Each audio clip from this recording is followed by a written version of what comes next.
আল্লাহ রাব্বুল আলামিন বলেন, ইয়া আইয়ুহাল্লাযীনা আমানুস্তাঈনু বিস-সাবরি ওয়াস-সালাহ ইন্নাল্লাহা মা'আস-সাবিরিন।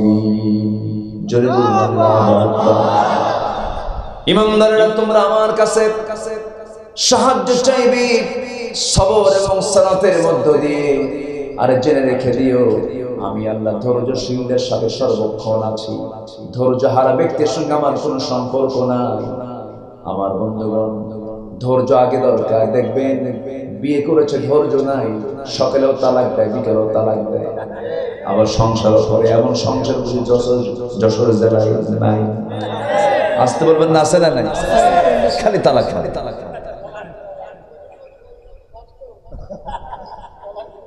আমার ফোন প্রায় দিয়ে বলে, হুজুর তালাক তো মারছে। তালাক মারছেন তো কি হয়েছে হুজুর? একটু কি সমাধান টমাধান নাই? ফাঁক ফাঁকও কিছু নাই? আবার ফাঁকও হয়েছে। আমার বন্ধুগণ, অসংখ্য পরিবার এমন আছে ধৈর্যচ্যুতির কারণে তালাক দিয়ে দেয়। ডিভোর্স হয়ে গেছে, তালাক হয়ে গেছে, সেই তালাক প্রাপ্তা বউটাকে নিয়ে আবার সংসার করছে, দিব্যি জেনার সংসার হচ্ছে, গুনাহ হয়ে যাচ্ছে। আখির জামানায় এমন চিত্র হবে, এমনটা ভবিষ্যৎবাণী করেছেন মুহাম্মদ সাল্লাল্লাহু আলাইহি ওয়াসাল্লাম। আখির জামানায় এমন অবস্থা সৃষ্টি হবে, সবাই জানবে স্বামী স্ত্রীর সংসার কিন্তু জেনার সংসার। কেন হচ্ছে, কি জন্য হচ্ছে? এর মূল কারণ হলো, এক নাম্বার, ধৈর্য নাই, সবর নাই।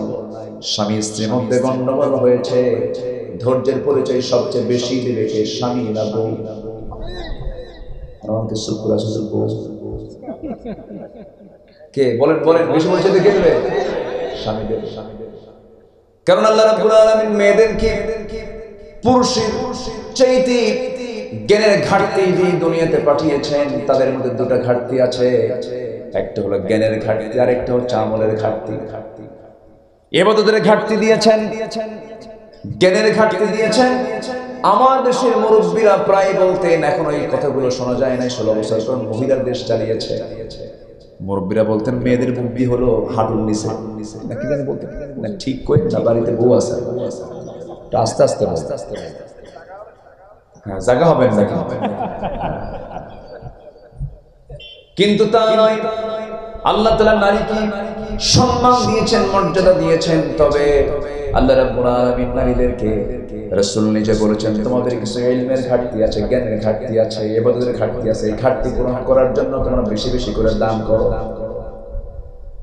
সঙ্গে সঙ্গে সাহাবীরা ধরে ফেললেন।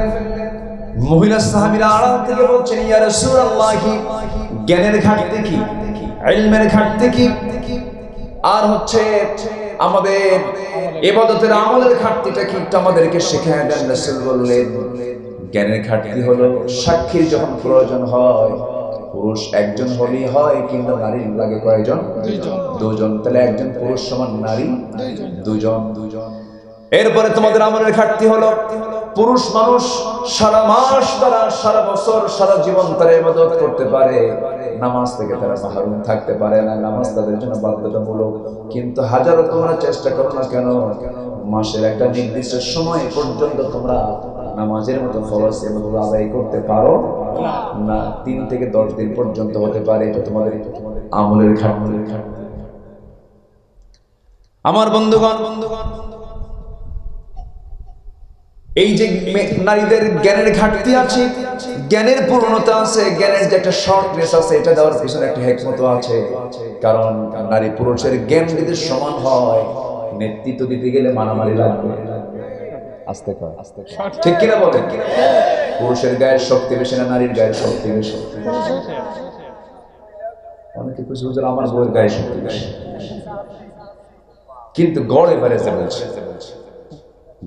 গড় ভাবে যদি আমরা দেখি, তাহলে পুরুষের গায়ের শক্তিটাই বেশি। চামড়া পুরুষের শক্তি মানে মজবুত না নারীর মজবুত? পুরুষের মজবুত, নারীর মজবুত শরীর নয়। জন্মগত দিক থেকে এটা কেন? একটু কান লাগান, মনোযোগ দিয়ে শুনেন কথাগুলো। সাইয়েদনা আলীর সময়, সাইয়েদনা আলী রাদিয়াল্লাহু আনহুর সময়ে একটা ঘটনা ঘটে গিয়েছিল। সেটা হলো একই ঘরের মধ্যে দুজন মহিলা সন্তান সম্ভবা, দুজন মহিলা ঘুমিয়ে পড়েছে। আল্লাহর কি ফয়সালা, ওই অন্ধকার রাত্রিতে দুজন মহিলার পেট থেকে সন্তান ডেলিভারি হয়ে গেছে। সন্তান যখন ডেলিভারি হয়ে গেল, প্রত্যেক মাই জানে, দুজনই জানে এটা কার সন্তান কার সন্তান, কিন্তু সকালবেলা একজনের গর্ভ থেকে ছেলে আর একজনের গর্ভ থেকে মেয়ে হয়েছে, কিন্তু ছেলের সন্তান নেওয়ার জন্য দুজন মারামারি লাগছে। যুগে যুগে সব সময় মেয়ের চাইতে ছেলের সন্তানের প্রতি আকর্ষণ কম না বেশি? এখনো এখনো আছে এটা? এখনো যদি কারোর মধ্যে থাকে, এটা অবশ্যই জাহালাতের চিন্তা। এটা যার ঘরে মেয়ে আছে এটাও রহমত, যার ঘরে ছেলে আছে এটা একটু কম রহমত। মুসকে মুসকে হাসে। আপনার কি আছে? আপনার কি কম? ও মেয়েও আছে। যাক, মানে উনি খুশি, দুই দিকে আছে তো, বলেন আলহামদুলিল্লাহ। ছেলে যার ঘরে আছে রহমত, মেয়ে যার ঘরে আছে তার চেয়ে বেশি রহমত। আল্লাহু আকবার বলেন। আমার নবীর ঘরে ছেলে না মেয়ে? বলেন বলেন বলেন বলেন। কয়টা মেয়ে? আল্লাহ তাআলা আমাকেও 4টা মেয়ে দিয়েছে। লাস্ট বেবি 1.5 বছর, লাস্ট 1 বছর 4 মাস। প্রথমটা বড় হয়ে গেছে। আল্লাহ তাআলা যেন তাকে দ্বীনের জন্য কবুল করেন। জোরে বলি আল্লাহুম্মা আমিন। 4টা মেয়ে। হ্যাঁ, ছেলেও আছে মাঝখান দিয়ে আছে। বলি আলহামদুলিল্লাহ। ছেলেটা হাফিজে কোরআন হয়েছে। দোয়া করবে আল্লাহ যেন তাকে বড় আলেম বানায়, আল্লাহ ওয়ালা বানায়। জোরে বলি আল্লাহুম্মা আমিন।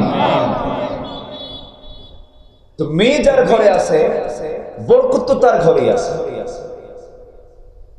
এটা নিয়ে ভাবনার কোন কারণই তো নাই, আমি বুঝি না কিছু। মেয়ে সন্তান হলে পরে মনে বাড়িতে মানুষ কি খবর তোমার স্ত্রী গর্ভে বাচ্চা ছিল, বাচ্চা কি হয়েছে? হ্যাঁ। কি খবর, কি হলো? মনে এখন হার্ট স্ট্রোক করে মরবে। আর যদি ছেলে সংবাদ হয়, ছেলে কি ছেলে ভাবসাব এখন 10 লাখ টাকা যৌতুক চায় বসে আছে না? নাই, এগুলো জাহালাত, এগুলো মূর্খতা। এগুলোর সঙ্গে একজন মুসলমানের কোনো সম্পর্ক থাকতে পারে? মুরব্বি ওই যে ওহো নাকি? এখন তো কথা বলা মুশকিল। উঠতেছে বসেন। আমার মোশতাক ভাই যে কি প্যাচ লাগাই দিয়েছে, মুরব্বীর নামটা নিতেই সমস্যা। জি জি, বসেন বসেন। খুব ভালো মানুষ আপনারা, এই যে এত সুন্দর করে মনোযোগ দিয়ে কথাগুলো শুনছেন। বলি আলহামদুলিল্লাহ। আমার নবীজি ছেলের বাপ না মেয়ের বাপ? বলেন ছেলের বাপ না মেয়ের বাপ? নবীজি 4টা মেয়েকে বিয়ে দিয়েছে। বলি আলহামদুলিল্লাহ। জামাইদেরকে আদর করেছেন, জামাইদেরকে কাছে টেনেছেন। মেয়েকে বিয়ে দিয়ে একদম বিদায় দেন নাই, 3 দিন পার হতে দেন নাই মেয়েকে না দেখলে ছটফট করতে বসে। আল্লাহু আকবার। মুহাব্বত করেছেন, পরিবারের প্রতি যত্নশীল ছিলেন, সবার খবর রাখতেন, আত্মীয় স্বজনের খবর রাখতেন। সবচেয়ে যত্নশীল পরিবারের প্রতি ছিলেন মুহাম্মদ সাল্লাল্লাহু আলাইহি ওয়াসাল্লাম। আমার বন্ধুগণ, একটু মনোযোগ দিয়ে আমরা শুনব। কখনো মন খারাপ করবো না। আমার মা যে ইতিহাসটা আমার মনে পড়লো সাইয়েদনা আলীর সময়, মনে আছে তো আপনাদের? সাইয়েদনা আলীর সময় একটা ঘরের মধ্যে দুজন মহিলা মারামারি শুরু করে দিয়েছে। এটা আমার ছেলে, এটা আমার ছেলে, এটা আমার ছেলে। মেয়ে সন্তান কেউ নিতে চায় না। সঙ্গে সঙ্গে সাইয়েদনা আলী বললেন, তার কাছে বিচার চলে গেল। কেউ ফয়সালা করতে না পেরে তিনি বললেন, শোনো, এই 2 মহিলাকে নিয়ে যাও, ঘরের মধ্যে উঠায় নিয়া দুজনের স্তন থেকে তোমরা দুধ বের করে 2টা কাঁচের গ্লাসে রেখে দাও, কাঁচ পাত্রে রেখে দেওয়া হলো। সেই কাঁচ পাত্রে রাখার পরে সাইয়েদনা আলী বললেন, দেখো তো কোন গ্লাসের দুধটা ঘন আর কোন গ্লাসের দুধটা পাতলা। বলা হলো এই গ্লাসের দুধটা ঘন, এই গ্লাসের দুধটা পাতলা। যখন বলা হলো এই গ্লাসের দুধটা ঘন, তিনি বলছেন এই ঘন দুধ আল্লাহ রাব্বুল আলামিন ছেলের সন্তানের জন্য বরাদ্দ করেছেন। যে দুধটা পাতলা, এই পাতলা দুধটা মেয়ে সন্তানের জন্য বরাদ্দ করেছেন, মানে ছেলে যা খাবে মেয়ে তার অর্ধেক খাবে। যেরকম সুবহানাল্লাহ। তাহলে খাদ্য অর্ধেক, সম্পদ বাবার থেকে সম্পদ কি অর্ধেক, খাবারও অর্ধেক, জ্ঞানও।